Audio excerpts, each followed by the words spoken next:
episode. I am so excited to have joining me on today's show, Samson Binutu.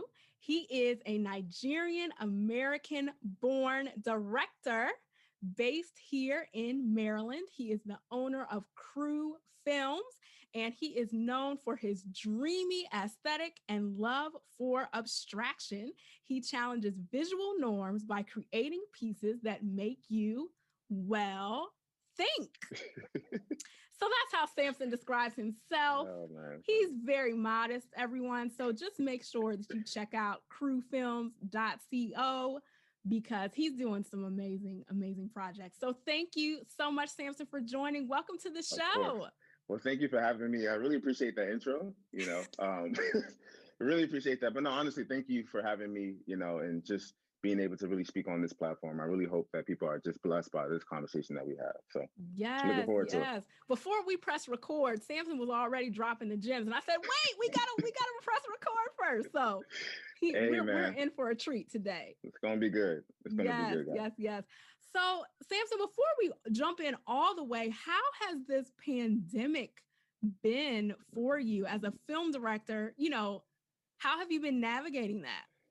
It's a tricky question because it's actually been going well. So I try to be mindful about how I answer this question, because obviously in our world, it's been crazy. There's been a lot of crazy things that have happened, but in my personal life, things actually have been really good. And I think it's mainly because as a film director, or just filmmaking in general, videos are extremely popular now because obviously things are shut down, so video content is at a high right now. Yeah. So that's really good for people who either offer video services or people who, have film companies or production companies. People are really seeking after those companies or whatever the case may be. So for me, it's been pretty good. I honestly cannot complain at all. It's been really good. Yeah, no, that's amazing. So for those who may not know, how did you even get started on this film journey? Because I know I've known you for several years, and we connected initially at church, and then I would see you pop up at events every now and then. I would look over and say, "Oh, there's Samson." Okay, but I had no idea about the entire journey that you've taken to this point. So yeah, can you walk us through that a little bit? Yeah, so it was actually 2011. It was 2011. This is around the time where I really didn't discover what my hobbies were. I know it was one hobby though. I had one hobby, and it was freestyling. It was rapping. Now they may be lingering on the web somewhere. So if you search hard, you may be able to find it. Oh, wow. I did not know that. Yeah, a lot of people don't. That's the point. You're not supposed to. So everybody, let's Google, okay? No. You can try. And if you do find it, please let me know. But so that was my main hobby. So I had a netbook, the small computer. And I used to just go on YouTube and download instrumentals from YouTube. And then I had this sound recorder app that allows you to just record sound. So I would literally play the instrumental, and then I'll hit record on the sound recorder, and I'll just freestyle over beats. And then I'll just release it online for fun. So that's what I actually really enjoyed doing that, because I have a music background, as you know. Yeah, yes.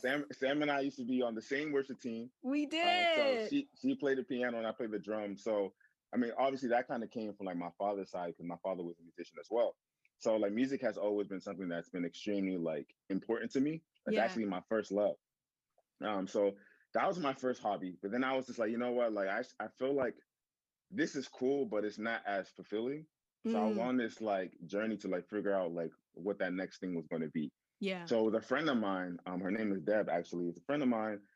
I think we were at a cookout of some sort, and I saw her, and she had the camera. And a camera like that, it's called a DSLR camera. A camera like that, you don't normally see people just have that camera. At least I didn't. Maybe some other people did. For me, I didn't just have friends. Right. I didn't just have friends or family members who just had that camera. So for me, it was almost one of those yo, can I play with it? Can I see it? So I took the camera. She kind of showed me a few things, and I tried to take my time with it, take some pictures, and my settings were trash. Settings were horrible. I got frustrated, and I was you know what? Maybe this is just not for me. Let me go ahead and just hand this back. So I was didn't think nothing of it. So a few days later, I saw her again, and she had the camera, and I was you know what? Let me actually take my time and learn this camera. So I did that, and I took my time, and then I took a picture, and the settings were right, the exposure was correct, and then it was just like a deep. I don't even know how to explain it, but it was like there was just this love for just Yeah. photography, just this love for no video, nothing, film, nothing, just photography. Yeah. So my next question was like, okay, cool. Like I'm familiar with this camera. Like, what's my next step? What type of photographer do I want to be? So I went on this hunt of like trying to like find cameras. Like I don't know what there's so many different camera brands, cameras, Right. models, all that. Finally decided just to buy the same exact camera my friend had because I mean I already had experience using that camera. So like why Right. not?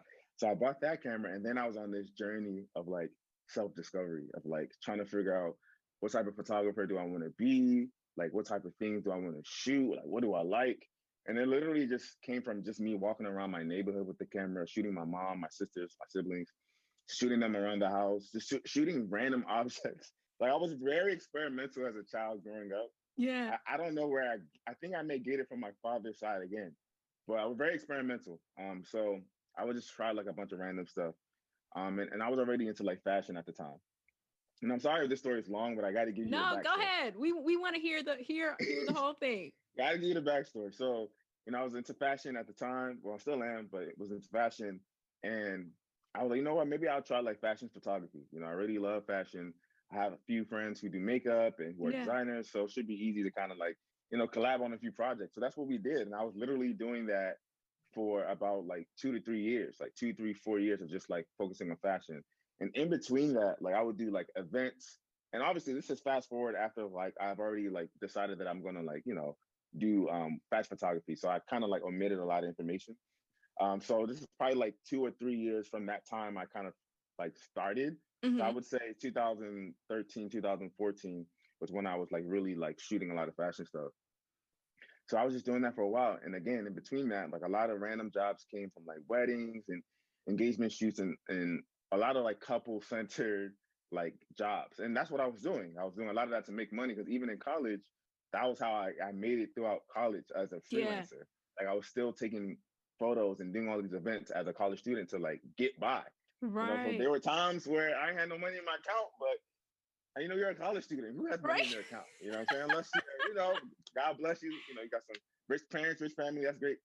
But for me, that wasn't my story. So it's just like I had to like figure out like how I was gonna like make money, and that was the way I was making money until I graduated. Yeah. So did you study film in school? So no, I did not. So I was an art major. But the funny thing was, I thought I was going to study IT. So I thought Wow. yes, because my dad worked a lot with computers. Like he Hmm. would take computers apart and build them and da da da. So I thought that was going to be my trajectory. Like I'm just going to do what my father did. Yeah. And then I got to orientation, and they were telling me the classes I would have to take for IT, and they told me calc. That's the only word I needed to hear. You were like, I no. heard calc, and I was like, yeah, no, I don't think this major is for me. So Right. then the lady was like, well, what do you like to do? And remember, like, I just picked up photography around the time, like my freshman year in college. This was like around 2011. So Hmm. I'm just like, well, I like photography. And she's like, oh, well, we have this major called studio art, and here's what it encompasses.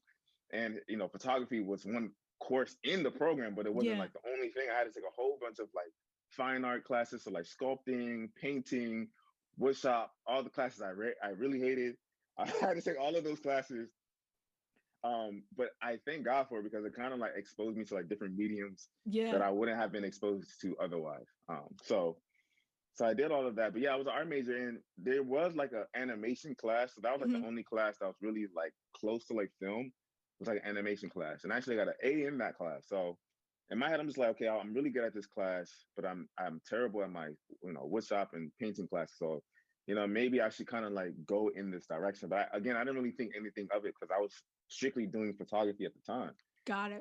So fast forward, I graduated college, and now I'm like trying to figure out what I'm really going to do to like make money, like for real now. Because obviously you got your degree, and there's this new pressure on you to like actually make money as an Right. adult. But even in college, and I kind of omitted this, but there were many times where people would ask me like, "Oh, like what's your major? Or, like, what do you plan on doing when you graduate?" And as an insecure photographer, it's already people already look down upon like photographers because it's almost Mm. like you artsy folks like are not serious, like you're not really gonna make a lot of money doing what you love to do. I had people tell me to change my major. I had people discourage me from majoring in art. Wow. And in that moment, like I had a choice to either, believe in myself and continue this journey of like, photography and actually pursuing what I love to do, or to go on the journey, listen to the person that told me not to change my major, and then embark on this journey of doing something I hate doing, but financially, you know, I'm comfortable. Yeah. So So what helped you with that choice? Especially as a guy, traditionally it's like, okay, guys are supposed to be the one, man, financially stable. So what helped you make that decision? so I think for me personally, I always told myself like at the end of the day, like I want to be true to myself. Yeah. There were many times where I got made fun of for the way that I dress, for like just certain things that it's really easy to like discourage you, really easy to like break you as a person, because everyone has their individual interests and likes, right? Yeah. But a lot of us are afraid to express those things in public because we're afraid of being judged. Like for example, Mm, if you see a young man or a young lady with like neon hair, like you will look at them like, yo, like what's good with this person? They're wild. Like I wouldn't do that. Like you would tell yourself like I wouldn't do that. But in my head, as me now, and as me, like I would say forever, it's like I will always like look at someone that's able to do something I felt like I couldn't do, because it shows how secure they are. You know what I'm saying? mm, Like they can wear certain things, they can do certain things, and they're not afraid to of the backlash that may come with it. They're not afraid of being judged. They're like simply just comfortable with who they are. yeah. So again, I always tell myself like no matter what, like no matter who talks about me, whatever the case may be, like I'm still gonna stay true to like who I am. So I think in that moment, again, I had a decision to make. It's like I can either listen to this person and be miserable, or I can stay true to who I am and pursue Mm, something I actually love. And at the time, I wasn't even saved. I wouldn't say I was a Christian. I was raised in a Christian home, but I never like accepted Jesus Christ as my Lord and Savior. yeah. So, I mean, I was a Christian, but it was just like, you know what? I'm just going to trust God. Like it is what it is. I'm going to just believe in myself, to get this thing done. And that's what I did. Like I simply just decided to just trust myself and really Yeah. just believe God that I'm going this faith journey, and I mean, I'm just going to hope for the best. That's all I really had. All I had was Wow. faith, and then confidence in myself. And Yeah. maybe sometimes that's all you really need to like, really see what the Lord has for you, like really fulfilling your purpose is just having the confidence to do it, the boldness to do it, and just trusting Him. And for me, that's what I had. And that's how I persevered in that moment to like, I'm just going to just continue to go with what I feel like is for me. So that's Yeah. how I did that. No, So that's excellent. So I know that you have a very interesting entrepreneur story. So you just launched, well, you've had your business, but you actually launched it full time in the middle of the pandemic, right? So yeah, how man. did that happen? And how did you even get the courage to do that? Man, so it's funny. I started the business 2019. I was still working at my 9 to 5 at the time, and I was on a flight, and I was bored, and I was already thinking around the time that I wanted to like start my own company. Hmm. So literally, it started off just on the airplane. I opened up Photoshop and I started just working on the logo, like the name. Like I didn't have a name, nothing.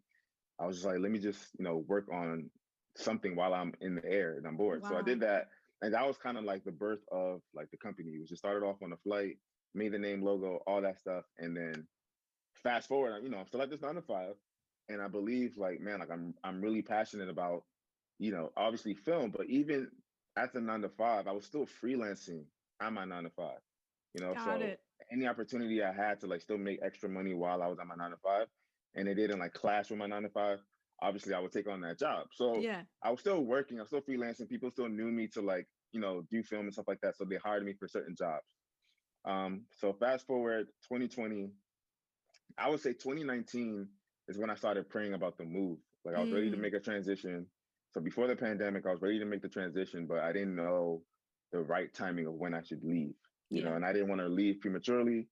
Because you really don't want to make any like emotional decisions. Yes. Sometimes, a lot of the times, that doesn't really lead to wise decisions at the end of the day. Very So I didn't, true. yeah. So I didn't want to do that. So I had to be extremely patient. There were times where I was really discouraged at work, where I'm like, I'm not really working on stuff that I feel like working on, working long hours, just really not at the happiest place Yeah. in my life, but still deciding to like persevere and still like having to tell myself and encourage myself, like, hey, this is almost like a training ground, like Mm. I thank God for that job, because at that job I was able to learn so much. I was able to learn how to lead a Yeah. group of people, learning how to work on tight deadlines, just learning how to have crucial conversations with certain individuals. So all that stuff kind of Good. like equipped me for that for this next journey. So Yeah. again, so that's like 2019, I would say like fall 2019, I'm like really praying about it.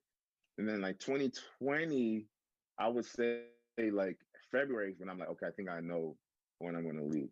And this again, before the pandemic, I told myself, I'm going to leave in April. So I made sure to give my job like a good like month and a half to like Mm-hmm. heads up, like, hey, April, it's going to be, my last month, Yeah. my last month at the job.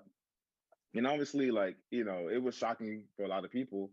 And even for me, I was like, man, I'm really doing this. Like, this is Yeah. actually kind of scary, but I'm excited at the same time. So March comes, right? So the month before, I'm getting ready to leave, we're hit with this pandemic. Mm. That's when things are starting to shut down a little bit, and where everyone is starting to really like learn about this new thing. So in my head, I'm just like, man, this is the worst timing because I wanted to leave. And Right. now I'm feeling like I can't leave because like I'm hearing about like, people losing their jobs, businesses like closing down. Obviously Yeah. it's early in the pandemic, but you were still hearing about these things here and Right. there. At least like stores closing, Yep. and businesses closing. So for me, I'm like, as a man, and I'm married, I have a wife. I'm like, I don't really know if this is wise to leave at this time. Yeah. Maybe, and I was even, discussing it with my wife, like, hey, maybe I have to stay a little bit longer. And that for me is like, I'm the type of person, like, when I have my mind set on something, like, I can be very stubborn and I don't want to, like, I don't want to have to adjust. You know what I'm Right. saying? Like, Right. I was focused on this. I want to get this done. I want to do it. But I couldn't, like, have that attitude as a husband, because this will affect my household. Yeah. I had to really be like wise with how I was going to go about making this decision. But I prayed about it, and I still had a peace about it. Surprisingly, I was like, you know what, I really feel like the Lord is still calling us to make this move. Like surprisingly, and my wife was nervous, but we were on the same page about it. Yeah. And then I had that meeting, and I told them, because even like my employers, they thought I was going to stay longer because obviously Mm. the pandemic. But I had to let them know, like, hey, what I told you a few months back, like I'm still leaving at the time I said I was going to leave. Yeah. And they were still shocked.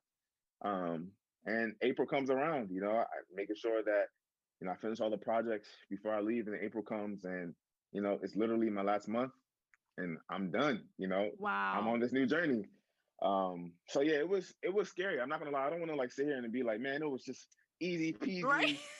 I just went into it, no fear, just trusted God. Like, I mean, I definitely trusted God, but I was still afraid. Like, I'm like, what if this doesn't work out? You know what I'm saying? Like, and some people were like even trying to like have conversations with me to like let me know, like, hey Mm. man, like, do you really feel like this is wise? Like, you sure you want to go through with this? And I'm just like again, I can be stubborn, and it's like, yeah, I really feel like it's the right time. I really believe Yeah. like this is what the Lord is calling me to do. So again, made that leap of faith, and here we are today.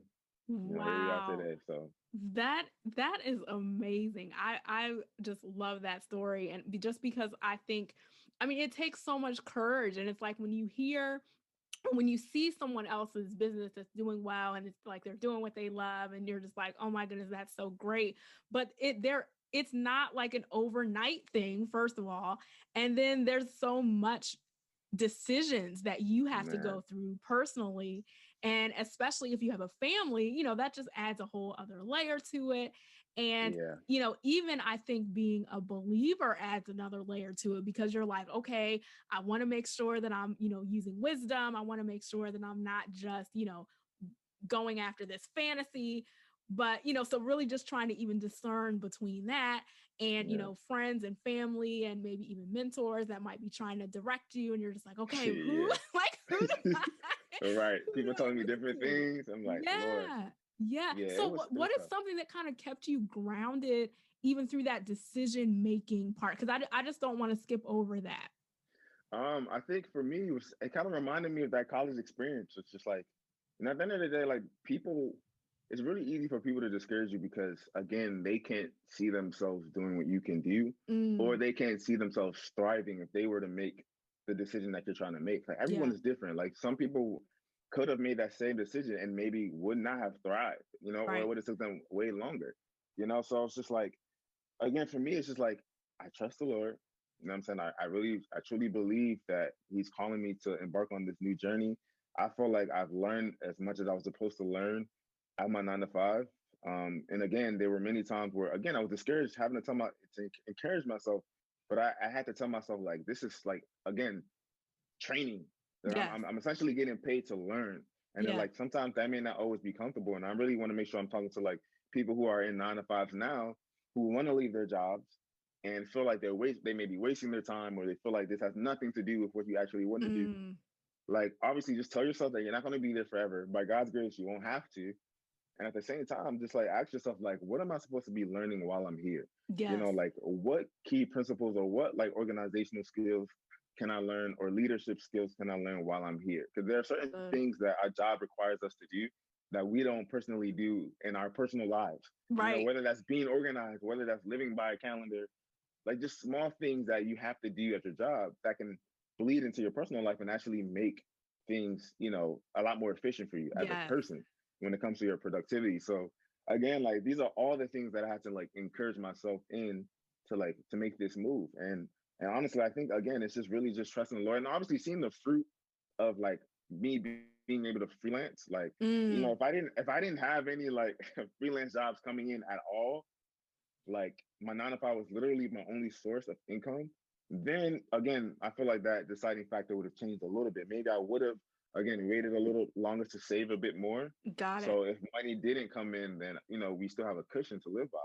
But I Yes. think also because looking at the fruit of like, okay, cool, like I was still able to like gain relationships with certain clients while I'm a 9 to 5 that I can now tap into a lot more when I leave, and even like having conversation with people, like even if it's selling like sending out a newsletter like, hey, I'm officially full time now, you know, I can now take on more projects because some Right. people literally can't hire you or give you work because they know you have a 9 to 5, so obviously they go somewhere else.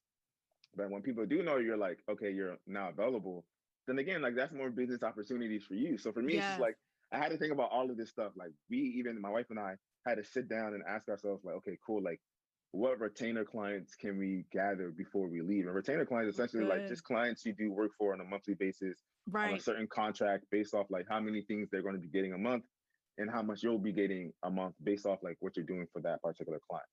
So for us, we're just like, if we can get like 3 to 4 retainer clients a month, that will, definitely meet the income I was making before and above Right. that. So again, it's like I didn't just go into it just like blind, like I'm just gonna take this Take the leap leap, and Lord right? Jesus, take the wheel. It's like no, like I believe the Lord, and I definitely believe He's gonna do His part. But obviously, like we have to do our part as well, and that Yeah. comes with the wisdom aspect of decision making. Is just making sure that you are doing what you need to do to make sure you're setting yourself up to win. And that's Yes. one thing, like I'm a true advocate of just, hey, like just make sure you're setting yourself up to win. It could be small things, again, organization, whether that's becoming an LLC, getting your taxes right, like make sure just certain things, just making sure you have an order before you make certain decisions. So I Right. would say that. And again, even it's crazy because going into like 2020, like my wife and I, we had this goal of, and this kind of like jumping forward a little bit, but like having this goal of being debt free. That's awesome. So that was also a deciding factor. Like, man, like we ain't gonna reach that goal anymore if I decide to like leave my 9 to 5. And Yeah. for us to still be like pay off our debt in December 2020 to be debt free after Wow. leaving my 9 to 5 in the pandemic, man, it's just so many things that don't make sense that I can always just attribute it to like this is just God. Like I have no Yeah. other. It's not my own works. It's really just being wise, trusting the Lord, making critical decisions, and being intentional with how we decide to move. It's all like a formula in a way where there's certain things that I just have to make sure that I'm doing for the Lord to be able to do what He Yeah. needs to do. So Yes. Now, what an amazing testimony that, I mean, to be full-time entrepreneur, man, debt-free. I mean, that is a testimony for sure. And your wife is a full-time entrepreneur as well, right? yeah. So I left in April, and my wife was able to leave in June. So she didn't really like her Wow. job. And it's something that we've always discussed. Like, man, like again, she just didn't like the job. I'm just keeping it Yeah. at that. She didn't like the Yeah. job. So for me, as a husband, and we shared one car, we still share one car. So it's just like having to drop her off at the station and her commuting to work, like even that in itself was like, man, this sucks. Like having to even just see that Yeah. sucked, knowing that she didn't like that. So Hmm. it was always a dream of mine to be able to like, if my wife can leave her job and financially we're at a place where we can both leave our jobs, then let's do it. And again, I left in April. This is June, so it's not like a Woo! huge gap. there was there wasn't like this huge gap. It was also a faith walk. I'm not gonna say and say like, yeah, we made $150,000 in 1 month. Right. No, but again, it was a faith decision. It was a faith walk. And again, financially at the time, we were okay. You know what I'm saying? We're okay. So that's why we're able to like make that leap Hmm. in wisdom. Like, hey, okay, cool, we have some cushion. But yeah, she was able to leave her job in June, and there was no better feeling as a husband to be able to, provide an opportunity like that for my wife. Yeah. So, um, yeah, it's an amazing feeling. And yeah, we both work for the company full time. So That is awesome. That is so, yeah. so awesome. So, talk about a little bit about your company. And like as you were saying before, there was a time when artists and creatives weren't really that as respected. But now, I mean, it's Yeah. like everybody is a creative, everybody is an artist in some type of Hmm. way. And so it's almost seems like everybody is doing some type of production. So, Hmm. what made you think, okay, this is where I'm seeing that I can bring value and this is how I see my company being needed specifically? Yeah, that's a great question. So I never mentioned, but before this 9 to 5 that I've been like talking about, I had a previous 9 to 5. Got it. So even at that 9 to 5, it was a video position. So I was basically a media specialist. So a lot of Nice. production and a lot of video editing. But even while I was at that job, so that was my very first 9 to 5 post college Hmm. was that job. So even at that job, like I met so many different types of creatives, like graphic designers, Nice. motion designers, like just a whole field of people. But even then, I wasn't like the happiest. Obviously, I wasn't the happiest, but I knew the talent that was at that job. So I have Yeah. this desire to like for team building, and I was just like there's so many different types of people here. We're all millennials. We're all working on these projects that we don't really like. Like let's leave and form our own company. Like Right. I'm literally, I'm literally like I'm at work and we have this like communication app that we use. A little.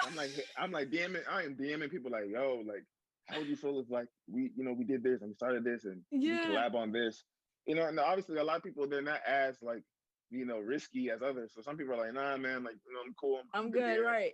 Some are like they're a little interested, but I mean Yeah. obviously we never like made a team out of the people that I was working with, but I'm just contextually, just mentally, like where I was at was just like, yo, like I want even before I officially launched the production company, I always had this desire to like, you know, like cultivate and have a place for like people to thrive as a creative, you know what I'm saying? And Yes. to be able to like produce content that we can provide, Yeah. like for different businesses and companies. So like just fast forward, even now it was like again, just having the courage to be able to build teams, provide opportunities for people of color, you know what I'm saying? Yes. African Americans, like being able to provide those opportunities for people. And little do we know, like there's someone that is counting on your decision to start something because Mm. later down the line, someone's going to benefit from that, whether they're now going to become employees or whether they're going to benefit from your actual service Yeah. or your product that you provide. So it's just like, for me, it's like, I had to start thinking past myself. Like it's no longer about me, but it's about like, okay, what legacy can we leave behind? Like what Good. opportunities can we provide for people? So for me, it was just like once I realized that, there's potential there, there's like talent around me that, I can tap into. For me, it was almost like a no-brainer. And I think Yeah. again, just having a place for people to be able to thrive. And that kind of like it's our main focus as a production company, even now with the people that we hire, because contractually we contract the people that we work with on set. So right Hmm. now it's only my wife and I that like work for the business full time. Got But it. like on set, like it's a whole bunch of contractors that we normally work with. So Yeah. even on set, like set culture is very important to me. It's very important to my wife. Very important in our company because people will invest a lot more into like what you have to offer when they feel respected, when they Good. feel heard, when they feel like they have a voice. For me, like, again, that's very important to provide that Yeah. atmosphere because people want to come back to that, Yes. but the moment you're a jerk, you're mean, you're very disrespectful.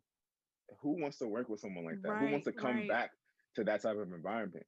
So that's one thing. Like, if I ever was to start a company, and again, before I started a company, I'm like, these are the things that I need to make sure that like live in our company. You know what I'm Yes. saying? Like, honor has to live, like respect has to live in our company. You know what I'm saying? Like, obviously creativity and acceptance has to live in our company. So, and as you work for different companies, you get to pick and choose like what you want to now take on for your own Right. self and for your own company, and things that you don't want to take on. And I think for me, like, staff culture was very important to like make sure that people actually enjoy what they're a part of. Because again, Yeah. when people do enjoy it, they're willing to like put their blood, sweat, and tears into it and still feel like it was worth it at the end of the day. So, as a company, we just always just make sure that even down to like the people that we do hire, they embody that in a way. And obviously, like, I don't want to be the type of person, even personally, that's like extremely talented, or people say you're extremely talented, but like, but there's a but to it, like, oh, so Mm. and so is very talented, but he or she is very rude, or he or Yeah. she has a bad Yeah. attitude. And it's like you almost feel like, it's impossible for people who are extremely talented or extremely successful to be like a very nice person. That's It's almost good. like you feel like, they had to be a certain type of way or be mean or be rude to reach their level of success. And maybe, Right. I don't know, maybe that's the case for certain areas and certain industries. But I know for me, especially in the film industry, where there are a lot of rude directors, a lot Mm. of the actors that we watch are not the greatest to work with on set, but we don't know Wow. that because we're just watching them act. But them Right. personally, it's not the greatest. So again, this, like, I try to think of a lot of things, working for 9 to 5, now learning that, okay, now that I'm starting my own company, I know what it's like to be on the other side working for someone Yes. where you may not necessarily like, the work that you're doing, or the people that you may be around may not be the greatest culture. So that's very important to me, very important to, again, our company, and just always making sure that, again, people feel like they have a place to thrive, people feel like they have Yes. a place to experiment. But I always like just, there's an idea you have, everyone knows their role. So like, I don't expect like everyone to come up to me and be like, hey, I think we should try this. But at the same time, if they do that, then it's just like, hey, like, let's see, let's try. Right. If it Right. works, great. If it doesn't work, then it doesn't work. But again, just making sure like people have some voice, but they know their role at the same time. Right. But they have a voice, when they're on our set. So yeah, culture is very important. Yeah, it's just very important to us. It's very, very Yeah. important. No, no, that's amazing. So talking about, the team building and the leadership aspect of your company, how did you always see yourself as someone who was able to, lead teams and build teams like that? Man, Where did that confidence come from for you? it's funny. When I was very insecure growing up, just in terms of just just like purpose. Again, it's just purpose. Yeah. So I don't feel like I really had that. I was already confident in who I was. So I was insecure, but I still had confidence in like in my likes, but I wasn't like secure in like what I wanted to do or who I wanted to be. I just knew certain things I liked. So I just had to Yeah. put that out there. But again, I think as far as like leadership goes, I think that really it was at the 9 to 5 that I discussed. Like, I didn't really have any leadership roles before that, before my second 9 to 5. My Yeah. first 9 to 5, I wasn't really leading a team. I was under someone, you Right. know. But then when I got to that second 9 to 5, I now had to be the one to lead, and Yeah. that was very uncomfortable for me, very uncomfortable, because I'm like, I feel like I don't know what I'm doing. Yeah. I feel like it's hard to teach someone when, again, with even this whole film stuff, again, I didn't go to school for it, so like having to now teach people what I know based off of what I think looks good or what I think Right. sounds good, but I don't have any like the technical terms to like why this you need to do it this way because Right. x plus b to the y square equals this, and if you do this, you're gonna always get these results. It's like, Right. Right. so Sam, like, why do you light your videos this way, or like why do you compose your shots this way? And it's just like I don't have any deep revelation for any of you. It's like literally, Mm. again, I self taught myself through YouTube Yeah. a lot. That was my Wow. school. So I just have to throw that out there. So again, imagine having to lead a team of people off of you learning from YouTube and you having no true, like education as far as like the traditional school way Yes. of getting an education. I didn't have that. So that's why when I said I was insecure, I was really insecure when it came to leading, because I just felt like I didn't have a true way of teaching people what I knew, because I just learned it on the fly in a sense. Got But it. I had to like now take what I did know and try to like streamline it, like try to like create systems to be able to like to give to people when they join our team. Because Yeah. at my last job, I was a creative director actually at my last job, and I had to lead a team of photographers and videographers, and at one point it was graphic designers as well. I Wow. didn't go to school for graphic design, I didn't, but I had to lead, I had to lead a team of people that all like were interested in different things that I Yeah. didn't go to school for. Right. So Right. it was really tough. It was really tough. But again, I thank God for that job, because it really put me out there to be able to like do things that were uncomfortable, Mm. again, to equip me for things I didn't even know that I was going to be doing in the future. So like, again, growth is uncomfortable. If you're not uncomfortable, I think I heard a quote one day, like if you're not uncomfortable, like you're not growing. And I honestly think that's Good. true. Like I feel like if you're doing something that is really easy for you to do, you're doing something that doesn't necessarily challenge you, then can you really measure your growth there?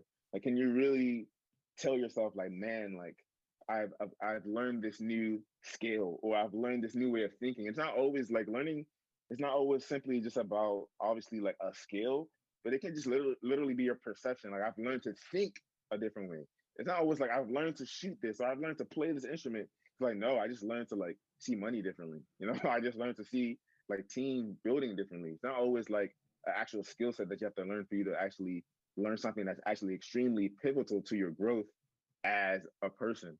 So Yes. like it's really a combination of like learning again how to lead, learning how to, again, I would just say learning how to lead and leading in confidence was like huge for me. And again, I felt exposed a lot of the time. People would ask me questions and I would be like, you know what, I really don't know the answer to that question, but I will find out who does and I'll get back to you. Right. And it takes a lot of Right. humility. It takes a lot of humility. It takes a lot of transparency. And that's one thing that I also try not to pretend like I know everything. Like that's another thing when people are willing to like follow leaders who are transparent and who are honest Mm. about even their own, you know, incapabilities, Yes. and it's like I don't always have it together. I don't always know what I'm doing, but we're gonna figure this out together. And I think because I had that attitude and that mentality as a leader at my former job, it really allowed people to trust me. I mean, yeah, it really allowed people to trust me. And they felt safe. Like they felt like Yes. they can come to someone that's not afraid of being vulnerable, with their insecurities. And not every single thing I would like lay out on the table, because as a leader, you still gotta lead, so there's certain people to talk to when it comes to certain aspects of your insecurities, but Right. it's like still letting people in to the point where they feel like they can connect to you. And that was Yeah. important. So it wasn't Wow. easy, but it was like throwing yourself out there, sometimes being forced. It wasn't like I had a choice. It was like a part of my job description. Yeah. Like Yeah. if your employer is telling you you got to do something, if you You want got to that figure check, it out, if you want that check, right? you got to figure it out. Whether you like it or not, you got to figure it Yeah. out. And for me, I was just Yeah. like, I do not like this, but I got to feed myself. I got to feed my wife, so yeah, it was uncomfortable, but it was definitely worth it. Looking back at it, it was definitely worth it. And I'm glad that I was forced to do it, to be honest. Yes, yes. No, that is amazing. So, any advice, I guess, for people who are kind of in that you've given some already, but just in that space where they might not be sure what direction to go. So like they have a creative dream, they have a creative goal, they're seeing all these other people. What is your advice to them? Because I just feel like now we're in this social media space, we're kind of in Yeah. this quarantine space still, and all you see is what other people are doing, what other people are doing. Mm-hmm. So what's your advice for people who are kind of wrestling with where they see themselves creatively? Delete Instagram. Delete Instagram. Just get off. No, I'm just kidding. That may be the solution for a lot of people, but I would say for me, it was just like looking at the fruit of things that I was doing. So a lot of us are trying to figure out like where we're good at, and once we figure that out, we're trying to figure out like how to make money off of that thing. And sometimes it's harder to discover like how to make money off of things you like than other professions. So Right. it's not always going to be an easy journey. Like sometimes it is going to take some time to actually figure it out. But I think, you have to try. And that's one thing that I always like tell people around me, it's just like, number one, try. Like you would never know you're good at something if you don't try. Like there's no way I would have known that I would be good at what I'm doing now if I never just tried to learn that camera that my friend had or try to learn that instrument. Like if I just stared at an instrument all day and expected to like get better at it, I would be deceiving myself. Like I would have to pick the instrument up and try. So for a lot of us who are like, who want to pursue certain things, the first step is just trying. And Yes. I heard a quote one day and I live by this quote. It's like, don't be afraid to be an amateur. Like people are so afraid to like be new at something. People are so like Right. we all want to be masters at our crafts immediately. And it's just like, Yes. look, like everyone that you may be comparing yourself to, and I know we hear this all the time, like they may have been doing it for 10 years, 15 years, 30 years, 5 years, 2 years. Either way, they've been doing it longer than you have. So Yes. contextually, like you have to think about that. Like, why does my work look like this? Why does my music sound like this? Like, why am I getting these results when my peers are getting these results? Did you ever Mm. have a conversation with those peers? Like, do you know those peers personally? Like, there's no way for you to really know if you don't know these people personally to know like Right. how long they've been doing that particular thing that you're comparing yourself at. So again, I would say like comparison is that in itself is a thief of joy. You know what I'm saying? Yes. Like if I like try to take breaks off of Instagram if you can, try to delete Instagram for a few weeks at a time. If it's really a distraction for you personally, then it's just like set yourself up to win. Like you Right. know yourself more than anyone else does. Like you know what triggers you. Like you know what discourages you the most. Yes. And if you want to set yourself up to win, then it's just like, okay, maybe I need to take a break from this thing to really like focus and lock in on this thing I'm trying to learn or this thing that I'm trying to get better at. Because some of you already may know what you're good at, but you just want to get better at it.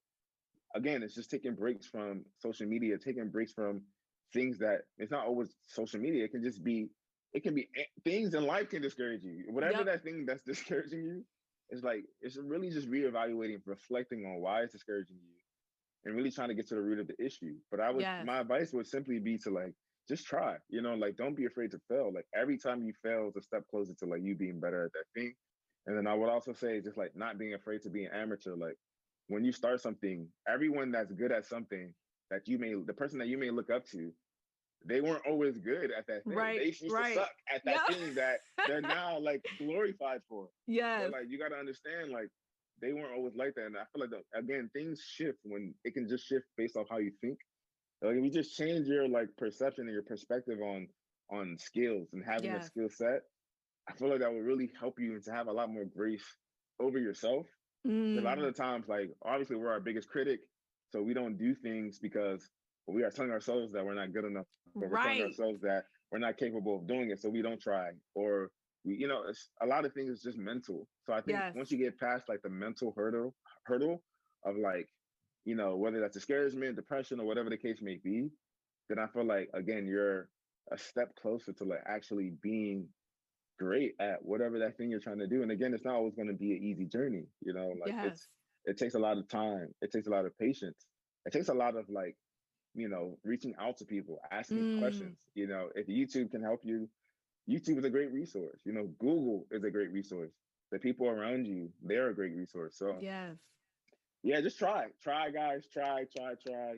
If it's not working, then it's okay. And I think that's also okay to like move on and maybe try something else. Like Yes. people can be so fixated on like but I want to be a photographer. It's Right. just like, I understand you want to be that, and if things are just not clicking, Yeah. then it's just not clicking. Like, like there's so many things in life to be good at. Yes. And I think once you get fixated on being great at just one thing, that's when you put yourself in a box. And I'm a personal Mm. believer of like, I don't believe none of us are just talented at just one thing. Right. But because of each of us deciding to like focus on one thing, you miss out on all the other things potentially that you could have been good at. And that's one thing Mm. I'm even afraid of. Like, what if I like dedicate or devote like too much of my life to film and I miss out on the music side of my life, or I miss out on the teaching side of my life, or I miss out Wow. on another skill that I didn't know was there because I was Yeah. so fixated on one thing. And I was having this conversation with my wife the other day, like, what if we can really devote our lives 10 years at a time to Mm. something? So like every 10 years. So 10 years I'm gonna focus on photography. Cool. That's up. 10 years now I'm gonna focus on music. all right, I'm 30 years old now. Okay, at 40, I'm gonna focus on teaching. Okay, I've been teaching for 10 years. So like Wow. you have this life of you're so like diverse and so like you're like so there's so much depth to who you are Yeah. because you've just tried your hand. And I'm not saying to like try to be this like a magician and be great at every single thing, but it's like even if it's just to focus on like 7 things or 5 to 4 things that you can dedicate 10 years at a time to doing that thing. Hmm. And at the end of that 10 years, you may not necessarily be a master at it. You may be a master at it. 10 years is a lot. It's a lot. It's a lot of time, Yeah. but it may not necessarily always be enough for you to be a master at something. And again, like I had this conversation, I'm just like, man, like what if we really lived our lives that way and really just saw, I personally believe like we really got to see everything we were designed to like do Yeah. because we Yeah. didn't focus on just one thing. So that would be a Wow. person that lived a very interesting life and a life that's full again of just they just have so much depth to who they are because they dedicated so many years to different things. So I don't know if I may Wow. do it, I may try, Yeah. but we'll see. We'll Wow, see. So I've yeah. never heard that. I've never heard that philosophy. No, I think that's a really interesting way to approach it, especially for people because now the cool word is what multi hyphenate, right? And I think sometimes you can get like, oh, I need to do all these 10 things now. And so you wind up not even getting to any level of mastery because you're trying to put your hand in too many things. So I do think that principle of saying, hey, no, we're going to focus on this one thing for this set period of time. And then plan to transition into something else. And I mean, you might not even know what it's going to transition into, but I think that helps you lose that FOMO, Yeah, nah, for real. Because I feel like Yeah. I have that. I was literally just telling my wife the other day, like I really feel like I have FOMO. But Mm. my FOMO is different. My FOMO is more so like a certain lifestyle I want to live. You know what I'm saying? Like, and this may be carnal. This may be for all you people who are out there, but I have a certain lifestyle I want to live, right? And That's so, real. and I would hope like everyone would strive to like a certain lifestyle. I'm not saying we all have to strive towards a certain lifestyle. I mean, a specific lifestyle, Mm-hmm. but like strive to like, a lifestyle that you truly desire that you're currently Right. not living. So whatever that is for you, but for me, it's just like I I strive to live a certain lifestyle, but then I fear not being able to live that like not soon, but ever. Like Mm. let's say like you want to live like a multi-million dollar lifestyle, not like super lavish, but Yeah. like just again just legacy, right? Yeah. Being able to leave things behind, being able to have a lot of businesses to employ a lot of people. Like that's Right. the type of life I want to have. But I do have that fun because I see other people living that life, and that's so they were born into that, so they don't know any life outside of that. Mm. So for me, I would know by God's grace when I do get there, I would know what it's like on the other side. Yeah. So that's why I'm just like I have this fear of like, what if I never get there? Like Right. people are experiencing these lives, like the lives you see people have on TV, like it's real. It's not like Yeah. people with these homes and these cars, and it's real. Like people are really living this life, and it's Yeah. just like so that's a FOMO that I do have. But again, I feel like if you just work hard, and I have to be okay with it not being that. Like Right. I'm not gonna say like if I never get there, then I feel like I failed that life. It's Mm. like it would be good to like live that life that I desire to, but if that's not in God's will for me to have that, then it is what it is at the end of the day. And that's why it's very important to be content Yes. with like where you are now, with the things that you have now, the people that are around you.